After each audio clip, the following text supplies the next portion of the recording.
السلام عليكم ورحمة الله وبركاته. ازيكم عاملين ايه؟ يا رب تكونوا بخير. معاكم ايمان نصار. النهارده ان شاء الله عايزين نتكلم سريعا عن ربنا. اوقات كتير بيحطنا في مواقف صعبة علشان نعرف حقيقة الناس اللي حوالينا، وعشان نميز الحلو من يعني الطيب من اللي مش طيب. فاحنا هنتكلم النهاردة في الفيديو سريعا عن النقطة دي.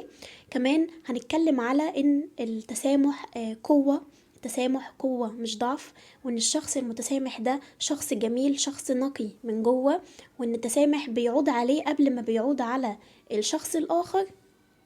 فهنيئا لأي حد بيسامح لوجه الله.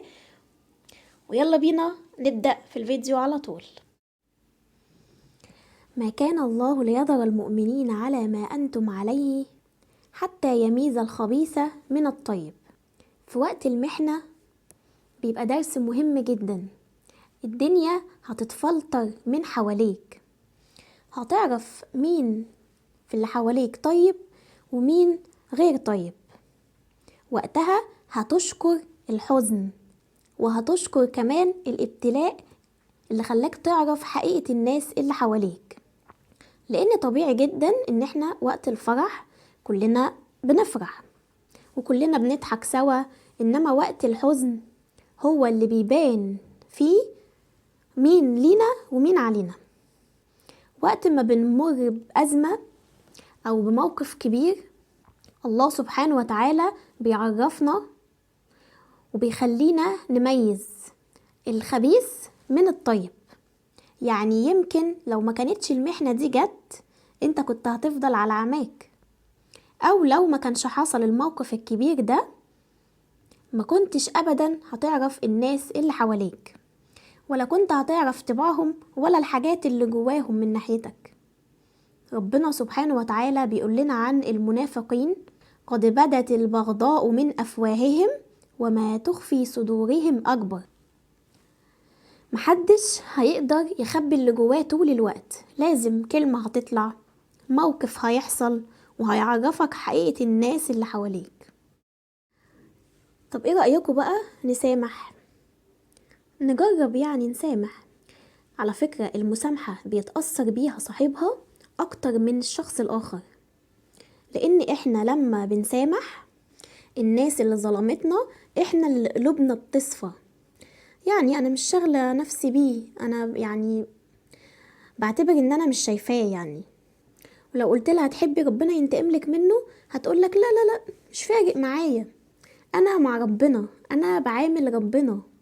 اول ما تلاقي نفسك وصلتي للمرحلة القلبية دي، اعرفي ان انتي بترتاحي خلاص. يعني لما بتوصلي للمرحلة القلبية دي انتي بترتاحي.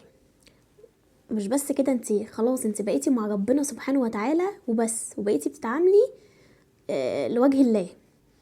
بعدها ربنا بيدافع عنك وربنا بيوريكي قدام عينك، بس انتي خلاص بتكوني مش عايزة تشوفي اي حاجة وحشة تحصل للناس دول. يعني ظلموكي وقالوا عليكي بس انتي خلاص ما بقيتيش، خلاص ما بقاش فارق معاكي. يعني لما تشوفي فيهم حاجات بعد كده هتلاقي نفسك مش فارق لك ومش فارق معاكي، ده بالعكس انت كمان بتدعي لهم ان ربنا يزيح عنهم الابتلاء. ولما تشوفي فيهم حاجات وحشة بتلاقي نفسك ما بتفرحيش، بتقولي ربنا يصرف عنهم اللي هم فيه وبتدعي لهم.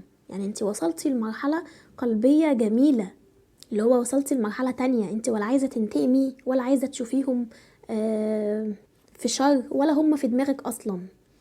فكل ده ربنا بيعوض وبيجبر بخاطرك وبيديكي اكتر واكتر وهيرضيكي، بس انت سامحي لوجه الله، وهو سبحانه وتعالى مش هيضيع لك تعبك. صدقيني، مكالمة تليفون ابتغاء مرضات الله، تتصلي كده بالشخص اللي انت عارفة ان هو اذاكي وي وي وي، انت بتتصلي بيه ابتغاء لوجه الله، عشانك انت بس يا رب.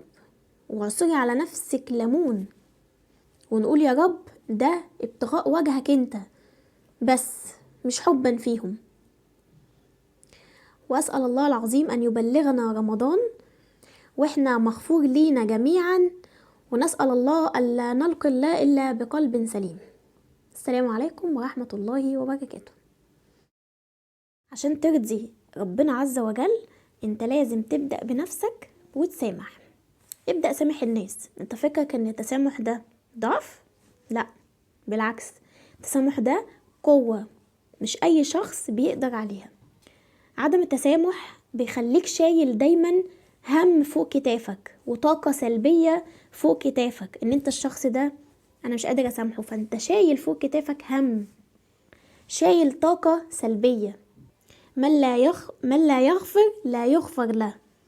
يعني لازم نغفر للناس عشان هم يغفروا لنا، وعشان ربنا كمان يغفر لنا. حاجة تانية، كلنا عارفين ان يعني حرام ان انت تخاصم حد اكتر من 3 ايام. بتفاجئ بقى بقصص مثلا واحد مخاصم ابوه معرفش كام سنة، واحدة مخاصمة اهلها معرفش كام سنين، واللي مخاصم اخته. خد بالك ان الماضي لما بيكون مش نضيف بيشدك لورا، لما انت تكون مش مسامح فلازم تسامح. حاجة تانية، احنا عندنا عقل تحليلي وعقل عاطفي، لازم الاتنين يوافقوا. لو انت عايز تسامح عاطفيا ان انت تفكر في الشخص وان مفيش حاجة مضايقاك من ناحيته، او يعني مفيش احساس مضايقك، وتحليليا ان انت تشوف من جواك وما تلاقيش حاجة مضايقاك، يعني تلاقي ان مفيش حاجة مضايقاك اصلا. فاحنا بنسامح الناس في الله، ويعني انت احسن مخلوق، فانت حاجة وسلوكك حاجة. لازم نفرق بين ده وده، يعني لازم نفرق بين الشخص وسلوكه. يعني انا موافقة عليك وبحبك، ولكن انا مش عاجبني سلوكك، مش موافقة على سلوكك. انا وانت احسن المخلوقات، وخلقنا الانسان في احسن تقويم. عشان كده لازم نفرق بين الشخص وبين سلوكه، ولازم نسامح ونبقوا اقوياء، وما تخليش الماضي يشدك لورا بسبب ان انت مش مسامح وعمال تراكم هموم وطاقة سلبية فوق ظهرك. انا عارفة ان احيانا كتير في الدائرة المحيطة بينا بيحصل تصرفات هي غير مقبولة خالص، لكن على قد ما نقدر نحاول ان احنا نتغافل وما نقفش لبعضنا على الوحدة. احنا داخلين على ايام مباركة، كل سنة وانتم طيبين، رمضان كريم.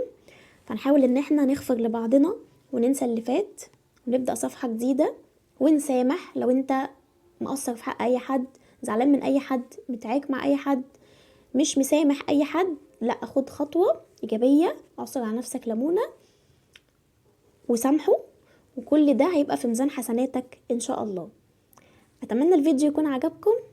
انا ايمان نصار. لو اول مره تشوفوني ما تنسوش تشتركوا في قناتي وتفعلوا الجرس عشان يوصل لكم كل جديد. واتمنى ان الفيديو يكون عجبكم وتكونوا استفدتوا من النصايح اللي فيه. السلام عليكم ورحمه الله وبركاته.